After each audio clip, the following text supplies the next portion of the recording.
Metanın əmələ gəlmə reaksiyasının tənliyini deyir tapın. Reaksiyasının istilik effektini hesablayın. Belə bir şey olmalı idi sualın cavabı.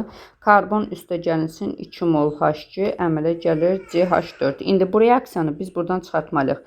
Məsəl üçün CH4 buradadır. Biz bu reaksiyanı əks tərəfə çevirsək, bu reaksiyanın istilik effekti olacaq -890. Baxın, bura baxaq. Sonra bizə tək karbon lazımdır. Buradadır. Elə bu reaksiyanın istilik effekti 390 şəklində saxlayırıq. Bizə sadəcə bu 2H2 əks tərəfə keçməlidir. Yəni reaksiyanın tərəflərini tərəfsə, bu da olacaq istilik effekti 572. 572 üstəgəl deməli 390 çıxılsın 890 ilə hesablasaq, deməli bu eləyəcəkdir 72 kilojol.